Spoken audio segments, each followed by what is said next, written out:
Okay, welcome beady friends. Thank you so much for joining me for our beading class this afternoon.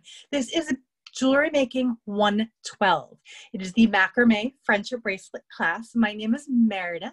I will be your instructor today. I am from the company Beadalon, and this class is on behalf of Michaels. So thank you everyone who is joining me today. Just as a reminder to everyone, or if you are joining me after the fact, these classes are all available on YouTube. So since we are Jewelry Making 112, there are at least 12, and I believe 14 classes predating this one. So if you're enjoying what you're learning and you haven't had a chance to participate in all of the classes, go back on to the Michaels Community Classroom page after this class is done, and you can go back and rewatch all of the classes that I have done, as well as a ton of amazing other classes from other makers. I've watched a lot of them and I've learned a lot. So hopefully you are all joining me as well. So I think that is the housekeeping for today. We're getting good at this intro. We've got all of our participants here joining us, and people are writing in where they're from and whether or not this is their first class or if they have taken lots of classes with me. Yvette from the Beadalon office is also in the chat room. She will be answering questions. If there's something that I have glossed over or forgotten, she will also stop me so that I make sure that I am as clear as possible for everything that I will be teaching today. Additionally, she will be posting not only the entire course instruction in the chat, but as we're going along, she will be posting each step as I do it. Sometimes she anticipates my next move, but all of the instructions will be there in written words as well, if that's an easier way for you to be learning. This is a make-along class. Not all of my classes, unfortunately, can be make-along classes, but this one is nice, short and sweet and right to the point. And once we get into it, it's very repetitive. So you will be able to finish this bracelet if you are beading along with me. So with that, Lindsay, I think it's time to start talking about materials. So if you want to take that overhead camera, thank you very much. I'm going to talk a little bit about everything that we are going to be learning today. Everything that we are going to be using in our project today. So first things first, let's go over the star of the show, besides me, of course. The star of our show today is the tying station. And that is this big guy right here, this white acrylic tool. It's called the Beadalon acrylic tying station. And we're going to go over all of the pieces and parts and how this works and what all of these things mean as we are going along in our class. Now I have this tool is available in Michaels, and I have it stuck. It's a little hard to see, but I have it stuck here to a tacky mat. And you can find a similar tacky mat in Michaels as well. And I have my tacky mat stuck just to a storage box. Usually I have this stuck to my glass table, but if I'm trying to do classes, I can't have it stuck to my glass table because of the reflections of the light. So that's why I have it on my on this board here. You need it to stick down to a non-porous surface, and this storage container is perfect for that. So in addition, the materials that I'm going to need will be, of course, a pair of scissors. That's kind of always when you're doing this kind of work, you're going to need some scissors. I will be using the Beadalon Wildfire cord cutter. There is a similar product. It's called a thread zap that is available in Michaels. So just know that I will be using the Wildfire, and you can see it's mine. I have to put my name on things sometimes because they walk away in the office. And then lastly, I say lastly, but it's really not lastly, we are going to be using a material called Beadalon for our project today. Now, Beadalon is a Tex 210 nylon cord. So that Tex 210 refers to the thickness of this cord. It's actually an upholstery thread, nylon upholstery thread, but it is fantastic for using the, for doing this project.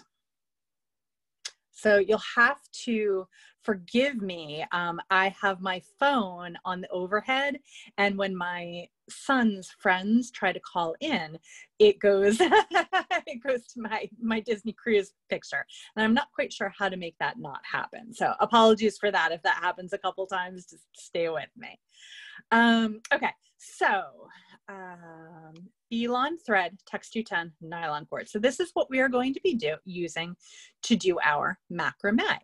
And it sounds like some people, and this is often the case, have the tying station but don't know how to use it. So hopefully, I can almost guarantee, but we'll say hopefully, by the end of this hour or so class, you'll have a really good sense of how the tying station works. So let's see, we have our Beadalon, our wildfire, our scissors. Oh, and I have over here a beading awl. This is one of my favorite go-to tools. It's not always a necessity, but it's one of those tools that makes tying knots a little bit easier. So I'll show where that comes in when we get there. So of course, the fun part, what everybody wants to know, what beads we're using today. So I am going to be using the size 8.0 check seed beads. These are from my friends at John Bead, and the part number and the part number is in the materials list on the instruction sheet, but this is the purple chalk color. They're size 8 seed beads. Okay, and we'll talk a little bit, if anybody is interested, I can start talking about different sizes of seed beads as we are in our project. Then I'm also using these. They are banded agate purple round 8mm stone. So it's not the most glamorous part of the instruction, but I do like just showing the part numbers and showing the beads on the strand. So if you love these beads, you'll know what you're looking for in Michael's when you go there. And then the last beads that we're going to be using, and this is actually going to be our clasp, and that is going to be the silver plated metal large round beads. And I'm sorry, I do have a tendency during class, and I will apologize profusely for it. I do hit my camera more often than is not annoying, and I am sorry for that. But when I'm getting close-ups, for some reason, there never seems to be enough room for my hands. So after all of that, I had kind of down here teasing what we're making today, and that is this macrame bracelet with a loop closure and a bead for a clasp. I love making kind of interesting and different clasps for my bracelets, and using a large bead like this is one of my favorite ways to do that. Another way that I really like to use the Beadalon tying station is to make ladder stitch bracelets like the one that I'm wearing here. This was a project that I did about 4 weeks ago for Michael. So after class, you can go back and look and see how to do this one if you like it. But I thought, I'm using the tying station today. I needed a bracelet for my wrist, so I wanted to wear that one today.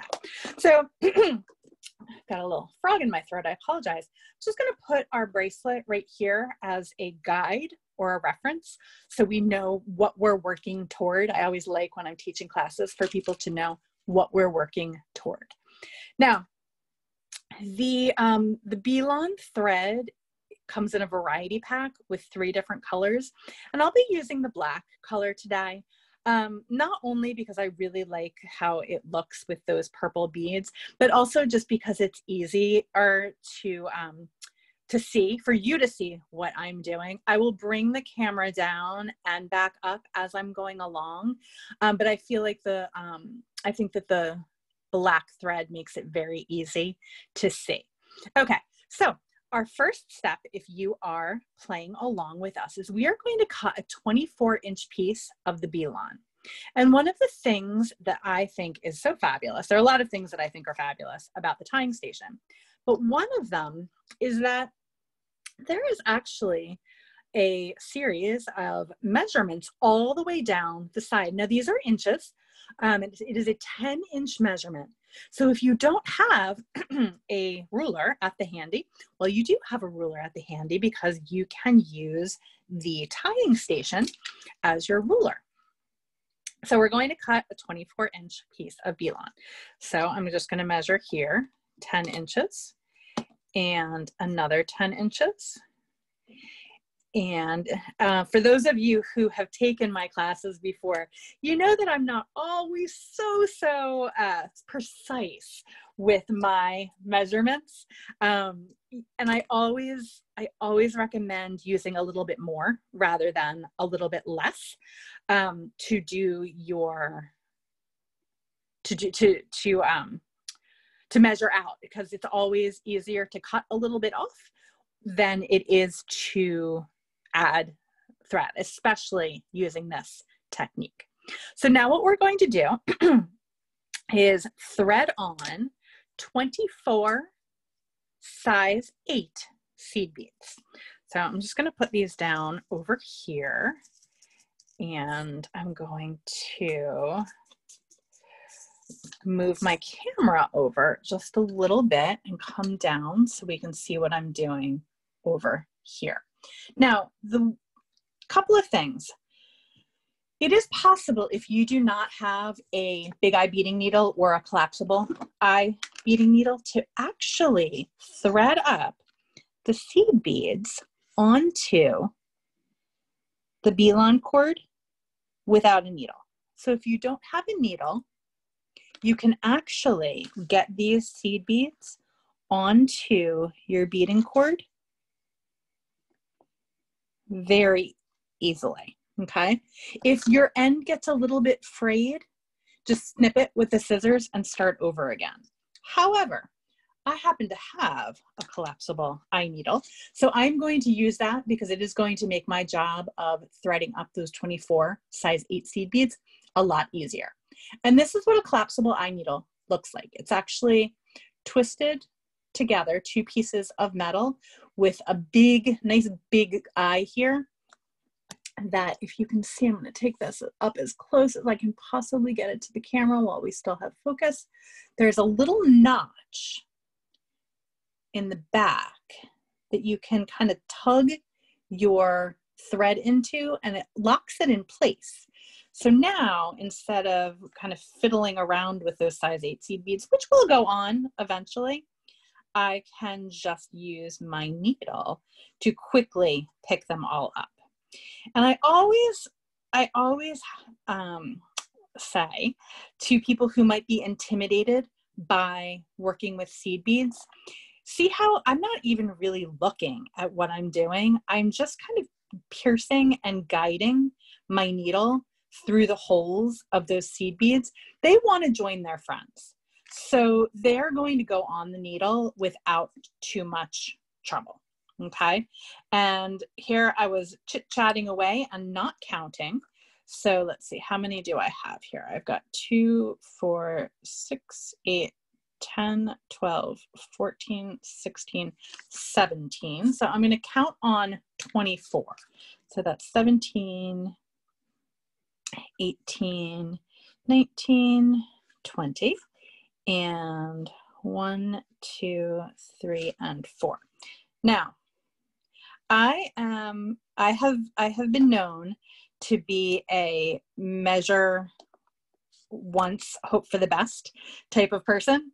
But when it comes to the number of seed beads to put around a clasp, I always double check several times, because depending on the size of your seed beads, depending on the color of your seed beads, depending on the brand of your seed beads, a size 8 seed bead could have a little variation in it. So 24 of these purple size 8 seed beads are perfect for me. But if you were using any other seed bead, you might need 23, you might need 25.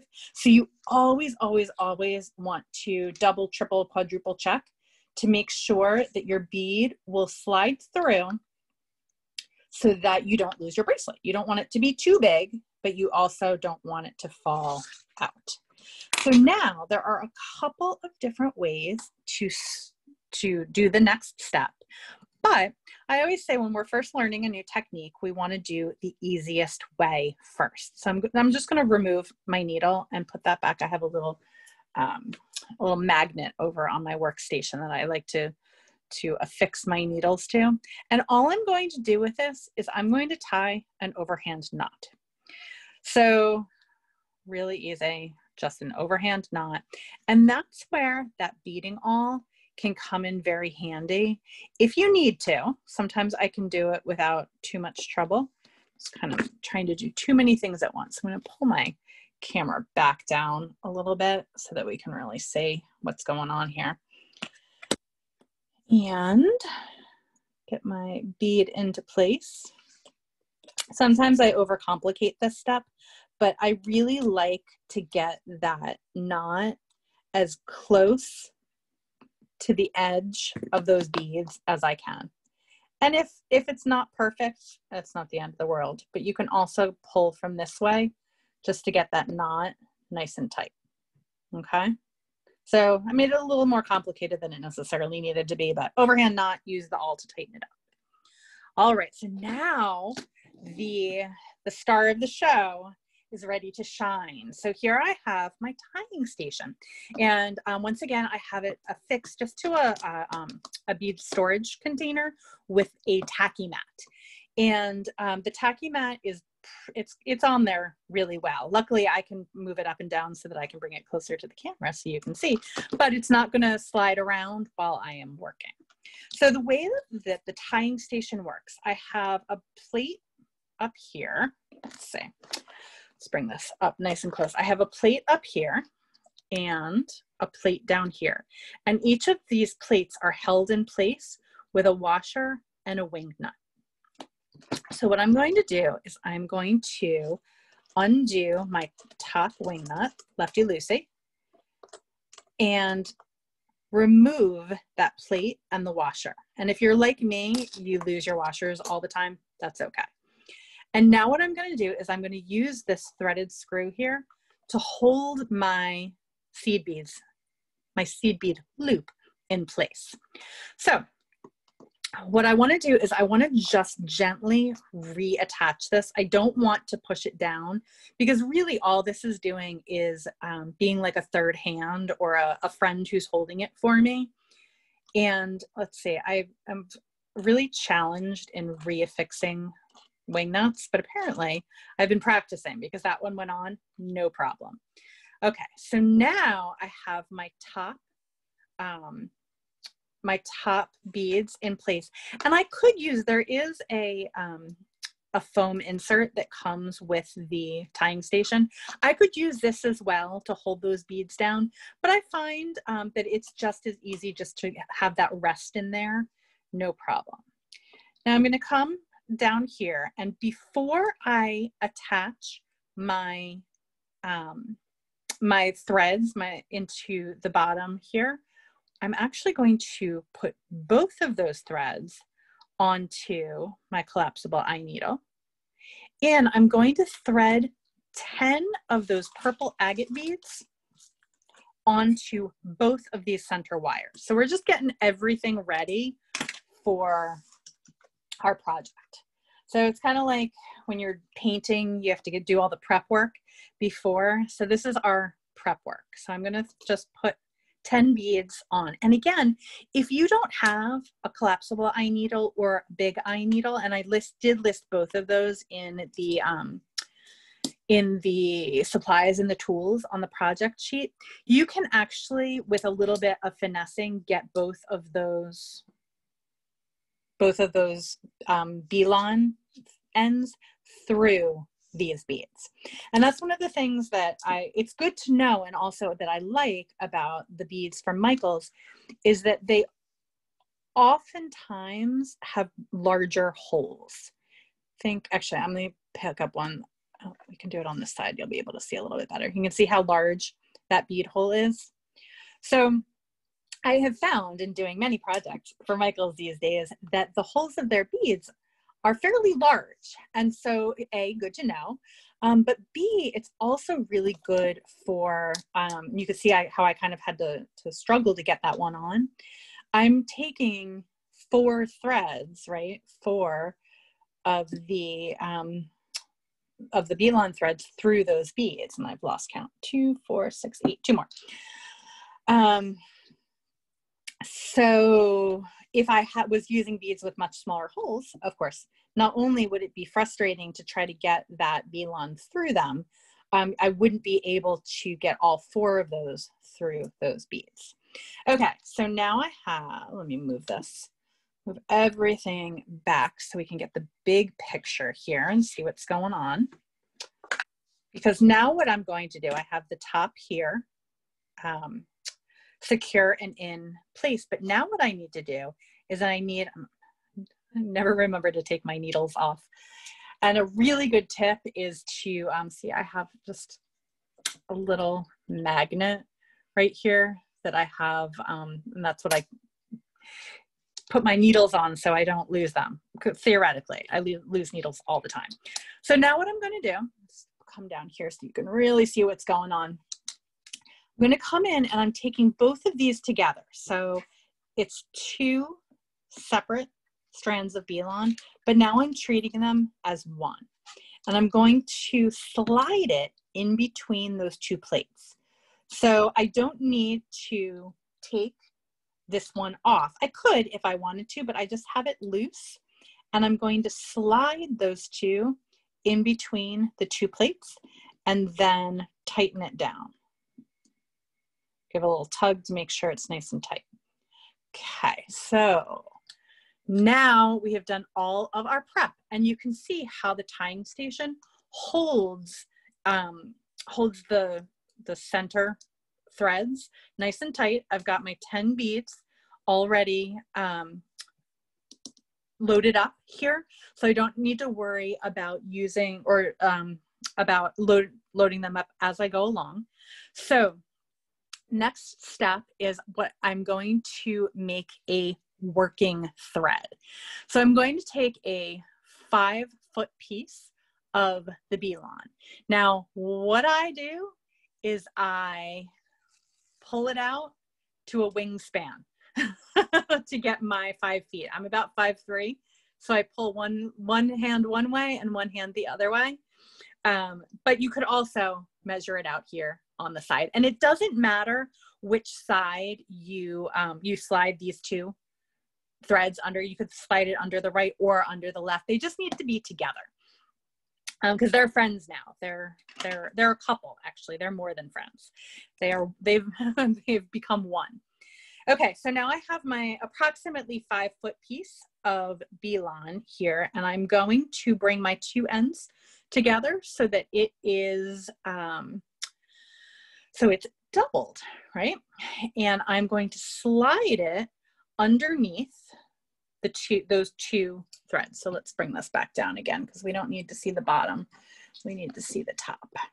So let's get nice and tight. Okay. So underneath, and I want to make sure that both of these threads are the same length. It's a little hard to show here because what I would do is, and for those of you who have done this technique before, of course, you kind of pull them up so that everything is even. And now all I'm going to do is tie an overhand knot, right? Super easy. Overhand knot. And all that does is secures the working thread to the base thread. Okay, so working thread is now what I'm using right now, and base thread is what is coming down the middle that has my beads on it. And so now what I'm going to do is tie 2 square knots to secure it. I'm actually going to do 5 in total, but we're going to do 2. And so all a square knot is, it's a macrame knot, and different people call it well, they don't really call it different things. It's really just a macrame knot or a square knot. And we're going to get down here nice and close so that we can see what's going on. And let's see how many times I can bump the camera. Okay. Well, I'm going to do this no less than, let's see, 5, 10, 50 times. So we're going to get this really, really well for all of us. Okay. So I make on the right side, and again, you can start this on either side. I just always start it on the right side, and I make a triangle or a loop or a backwards 4 or a P, whatever is easiest for you to see here, over the center threads or over the base threads. Okay, I'm using the working thread. Now with the left hand thread, I'm going to come, move that up just a skosh, underneath and through. So I'm coming underneath everything from left to right and through that loop. And the thing that I love about the square knot is that when I break it down and I explain it, it sounds ridiculously complicated. But once you get it, it's like, oh, it's just a square knot, right over left, left over right. And then it clicks and then you got it. Okay. So I just did that with my right hand side, and now I'm going to do it with my left hand side. So here I'm going to make either a loop or a triangle or a 4 or a Q, whichever is easiest for you to see, with that working thread over the 2 base threads. And then I'm going to take the end of the thread that's on the right, and I'm going to come from, if I can get it, it's a little fiddly in my fingers right now. I'm going to come from this quadrant right here through the center and up the other side. So I am going, and then of course the last step is to pull it nice and tight. Okay. So I'm going to pull that up so I can really get my fingers in there and show you what it looks like up to speed for anyone who's not done this kind of knot making before. So left over right. And then really all you need to do is kind of tuck the thread through and pull it tight. It's really not good enough. We're going to try to come down just a little bit. It's always a challenge to balance me being able to see, you being able to see, and not hitting the camera. Okay, so I'm going to do a couple more knots and then give one of the best tips that I have ever learned about macrame. And that is what happens if you forget which side you have started on. Okay, so let's see how good my camera focus is here. So it's very, very hard to say, but I will talk you through it. So what I am going to do, and again, this is where the awl comes in really handy, is count the bumps on either side. So here I have 1, 2, 3 bumps over here, and 1, 2, 3 bumps over here. So I know that I have made 6 square knots. So I've actually made 1 more square knot than my instructions call for, but I'm the instructor, so I get to do that. Now, if I stepped away, if I grabbed a phone call, if I answered a text, if I did whatever, I would know that since the bump is on this side here, that is where I'm going to start my next knot. So wherever that bump is, and I really wish that we could see a little bit better, I'll do a couple things as we go along to try to get that a little clearer for everybody. But the side that bump is on, that's where you're going to start your next knot. So for example, my little bump is right over here, and I am ready to move my first bead into place. Okay, so my first bead for my my resting thread or my base thread, I use it kind of interchangeably. I just slid it right up, those 2 in the center. And now I'm going to start those knots over again, right? So left over right. And I will, I'm going to show this a bunch of different ways, but for just right now, I'm going to take it up to speed until we get to the next one. So that is 1 knot, right? Right over left and left over right is 1 knot. And for those of you who are doing a fin tracking or waiting for a fin sighting, he's coming closer and closer. He was in the other room. Now he's right behind me. So hopefully we won't get any borks, but you never know. And I am using kind of a medium tension. I'm not, I guess it really doesn't matter what kind of attention you have. Just make sure that it is consistent.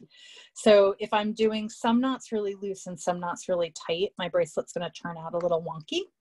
But if you are keeping your tension consistent, you should be in good shape for it, at least looking the same going down and around. All right, so, and this is what happens when I'm tying knots and chit-chatting at the same time. I'm actually doing 1, 2, 3,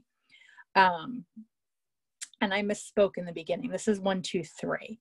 I was counting both sides as 6, so I do apologize for that. This is 1, 2, 3. So I need to do 4 and a 5 for my next ones. And once again, this is a really good time to show that this bump is on this side. So that is where I want to start my next knot on that side. So let me slow that back down again for those of you who are scratching your head and utterly confused right now. Triangle, circle, P, whatever you want to call it on this side.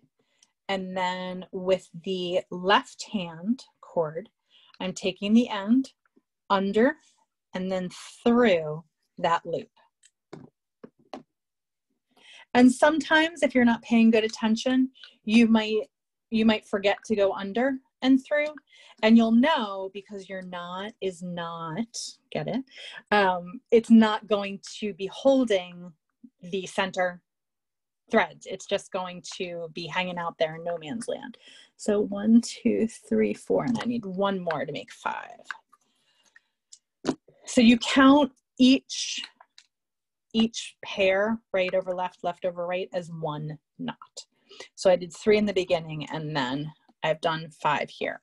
So now it is time to slide my next bead into place, which I find to be the most gratifying part of this entire endeavor. So I'm going to move my next bead into place and then go ahead and I'm going to do this one up to speed again for all 5 of the knots, because then you'll really be able to get a sense of how quickly this bracelet works up. It is definitely one of my go-to designs, and the tying station makes it very easy to do. I don't have to worry about safety pinning it to my jeans like maybe we did when we were in camp. Or finding a third person to hold on to it for us. I have found that the tying station makes a great third hand for all kinds of projects that I'm working on. So not only with this kind of project. Let's see, 1, 2, 3, and then my bump is here. So I need to start on this side.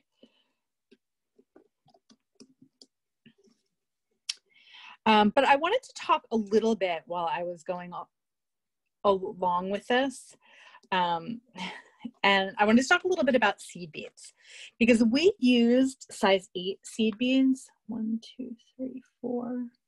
1, 2, 3, 4, 5. 1, 2, 3, 4. Yeah, no, that's right. We used size 8 seed beads for this project.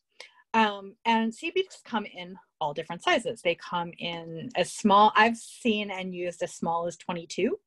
And then also as big as, size 2 or even bigger than that. But typically size 11, 8, and 6 are the ones that you will see the most. And just a little bit of trivia, the numbers come from how many of each of those different sizes fit within an inch, give or take. So if you think about an inch, a size 11 seed bead, you get 11 beads here. A size 8 seed bead, you get 8 beads, 6, so on and so on. So the higher the number, size 11, is going to be smaller than the lower the number, size 6. And I find seed beads to be, I mean, I have a way more seed beads than any human being should have, but I use them all the time. I use them for spacers. I use them for making clasps, like the one that we're doing today. I use them as design elements. I use them to take up extra space. 1, 2, 3, 4. I use them, gosh, there's so many different things. And when those of you who have taken lots of my classes know that I'm not really paying a super huge amount of attention to my counts right now. They're getting a little off. But I think I've used seed beads in almost every single project that I have done as part of the Beadalon series for Michael's, because even when I should say I need a little bit of extra room around a clasp, for example, I'm just trying to think of all of the different times, all the different reasons that I might need a seed bead. So yeah, and I'm glad also in this newest iteration that Michael's has actually just brought in a ton of new seed beads, which makes me as a beader and as a seed beader very, very happy.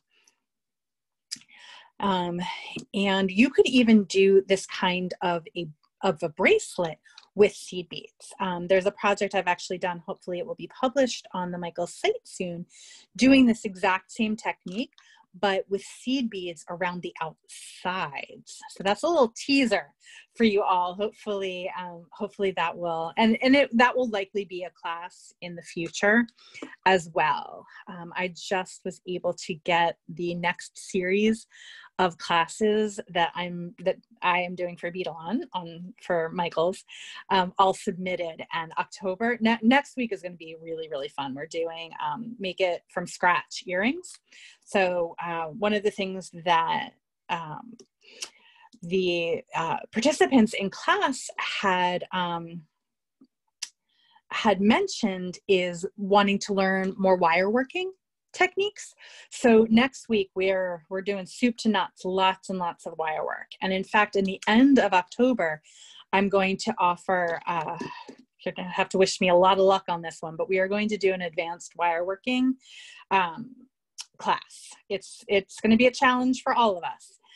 But I think for those of you who, kind of want to see what the next level wire working can be, it's going to be a good one. So one of the challenges that I always have in making bracelets is length. And I know for myself, I like my bracelets to be smaller than, and I don't like them to be very dangly. 1, 2, 3, 4, 5. 5, right? 5. Yeah. Okay. I keep forgetting my counts. I don't like them to be super dangly. You can see this one, for example, like it only really comes right to my bone here on my wrist. So if you were going to want to make a larger bracelet, you could do a couple of different things.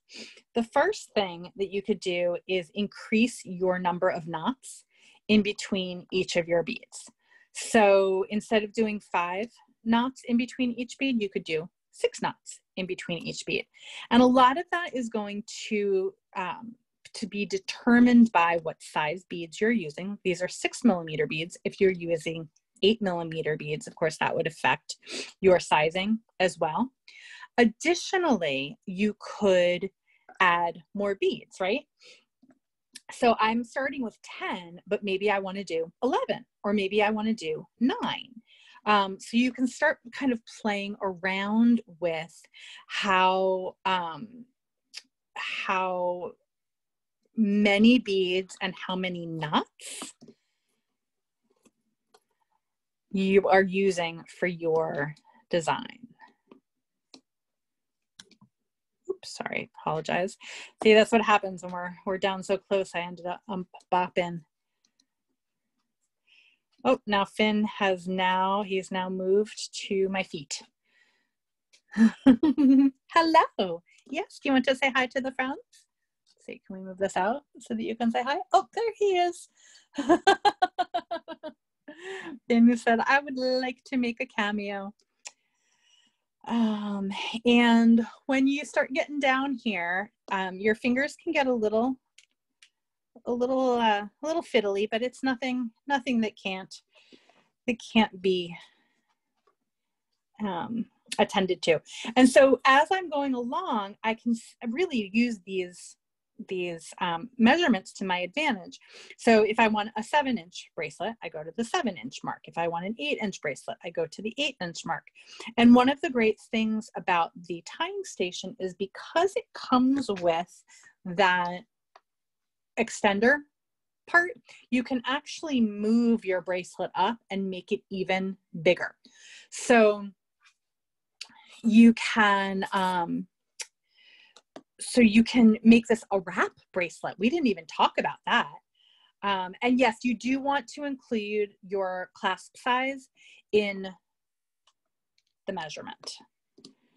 So I think I actually might need less than 10 beads for my bracelet.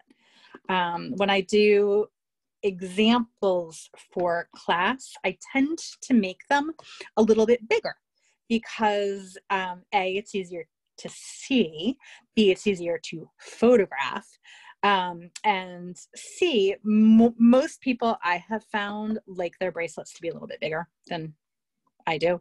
And that's okay. You know, it's all a matter of personal preference. But once I get down here to my 7-inch mark, I'm going to go ahead and do the finishing up techniques part.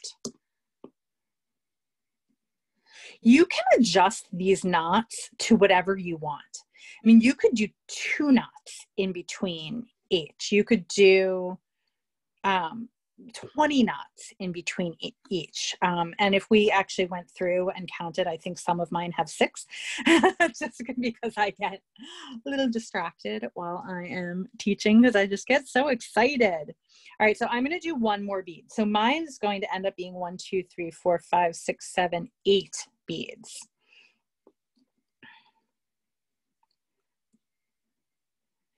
And a nice question came through about multi-strand bracelets, but I'm not 100% sure what you're asking. If I wanted to do this as multi-strand, what I would probably do is do it as a wrap bracelet. So I'd make it very long. So my center threads would be, let's see, probably, this is 20, probably at least double what I'm doing right here. So 40 inches doubled over. So then, and I'll show you when we take this off how I move it up to make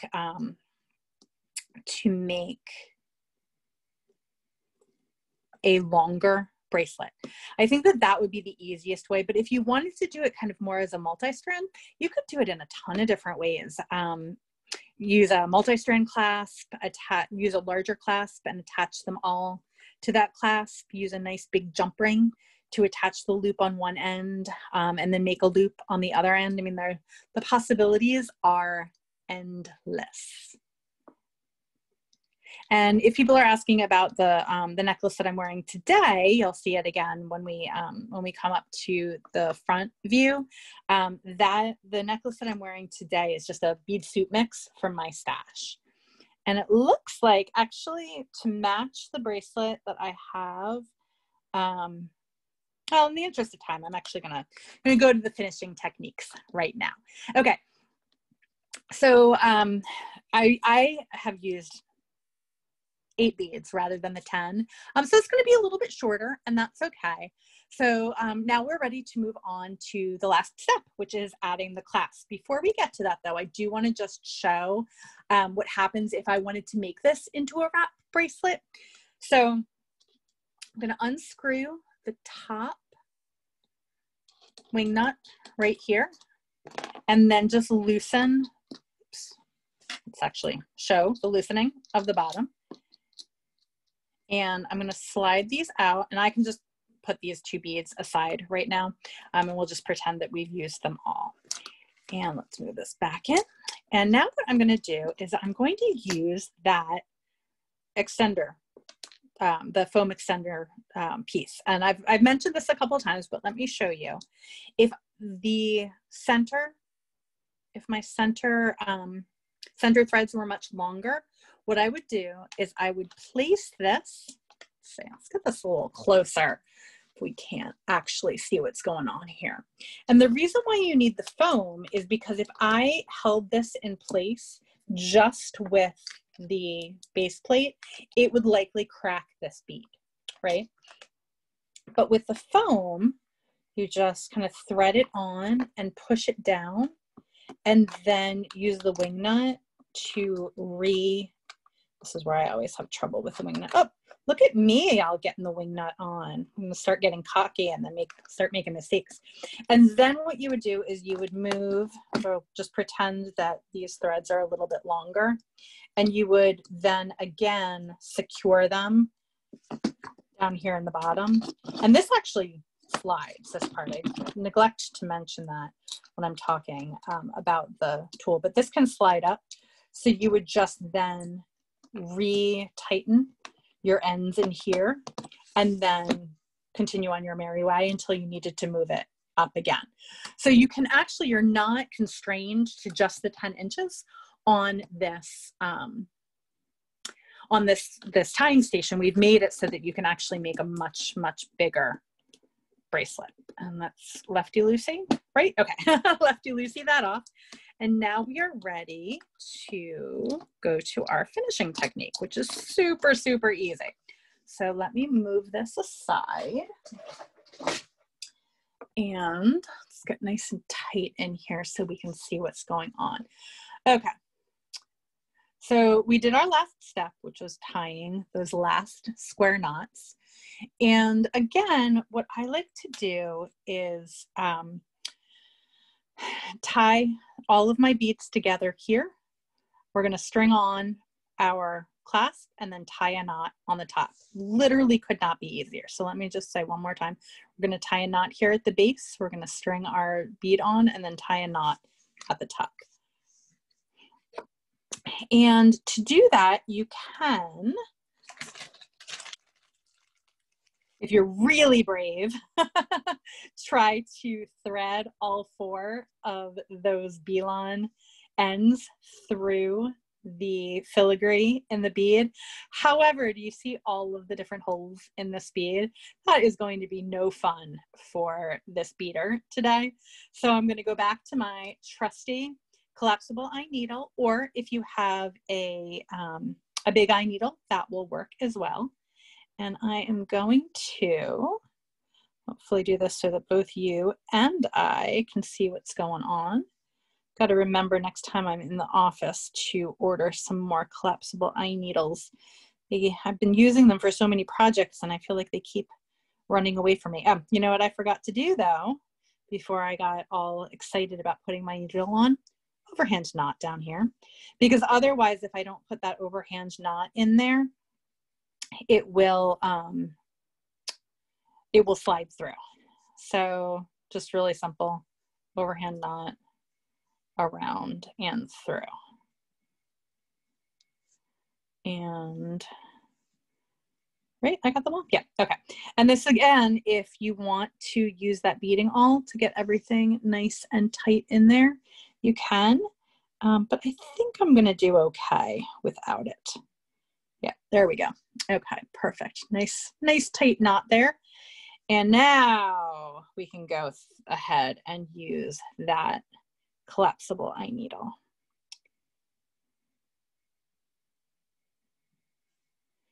and get all 4 of them through. Yeah, my needle is definitely getting a little worse for wear. I don't think you can tell, but I can tell. Okay, and so now we can see again, there's all of these holes, all of this filigree going on, but with the needle, just to go through and then come out. Oops, see what I did there? Out the other side. And hopefully, fingers crossed, everything is going to pull through. Yep, okay.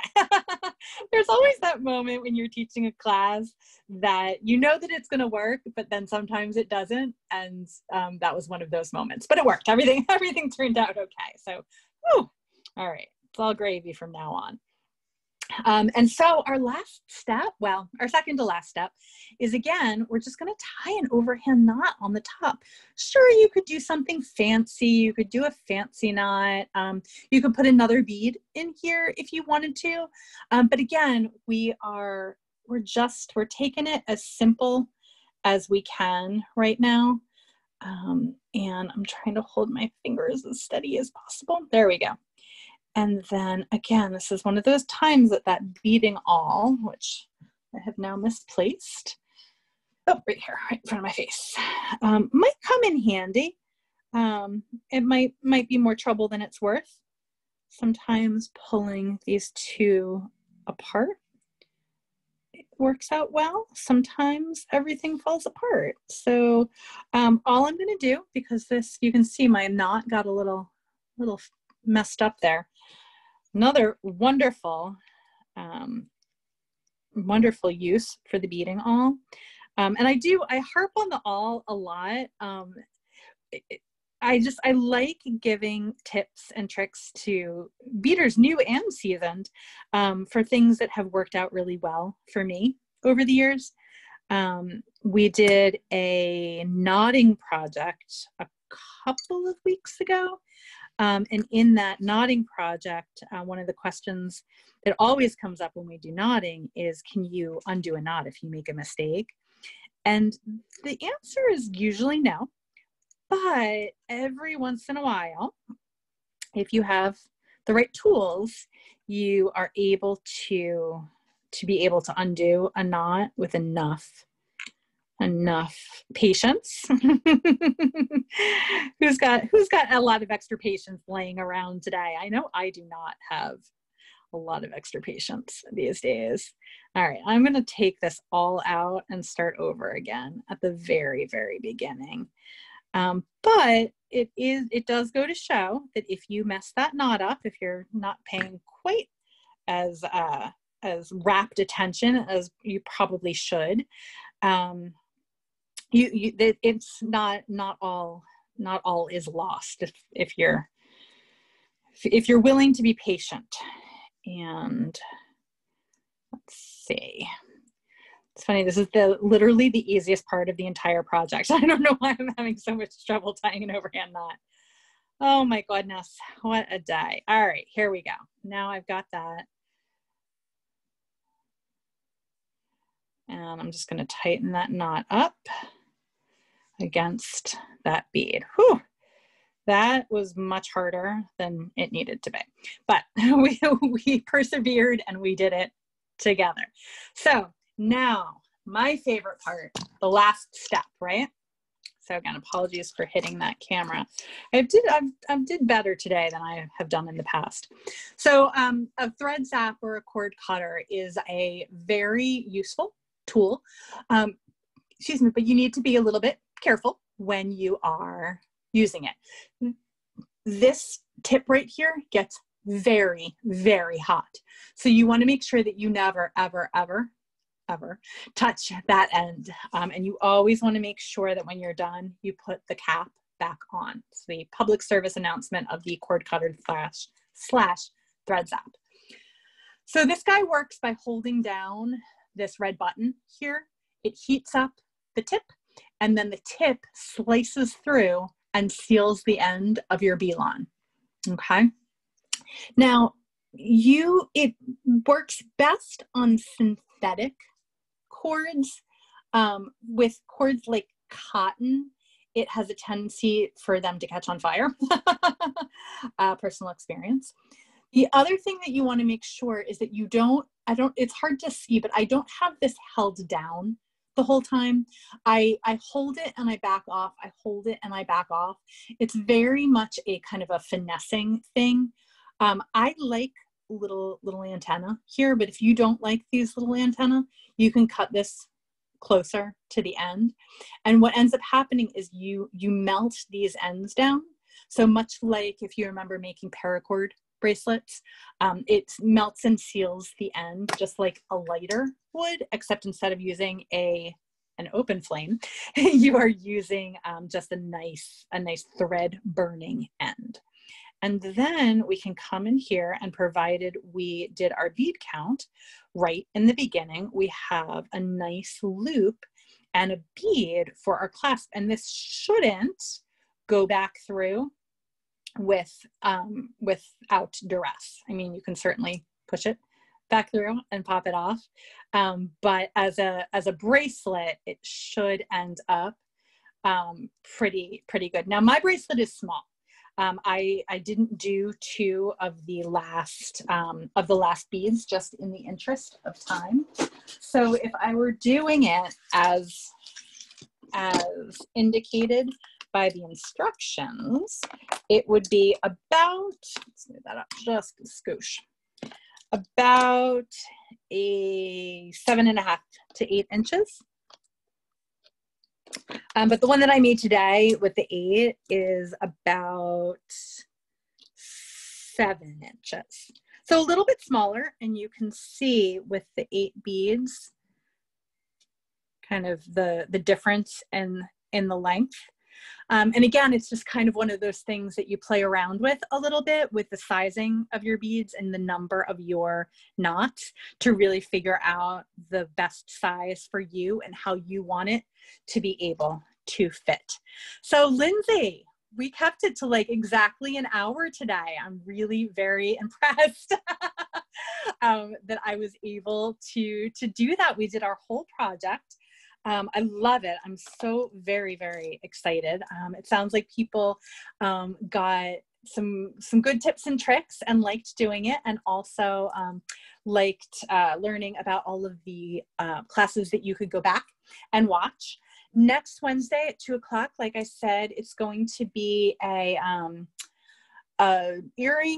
earrings from scratch. So we're learning soup to nuts, top to bottom, everything from head pins to ear wires. And then October we'll start out and continue through with some really fun Halloween projects as well. So as always, to Michaels, thank you so much for allowing Beadalon and for me to participate in these classes. It is a blast, and I enjoy every moment and appreciate everyone who participates. I am able to see many of the comments that come through as I am going along. So for everybody who says thank you and great class and everything, it warms my heart. It's as fun for me, hopefully, as it is for you. So if you make the project, definitely post it online with hashtag Make It With Michaels, and also Beadalon. Follow us on all of the places, and I will see you next time. But until then, happy beading.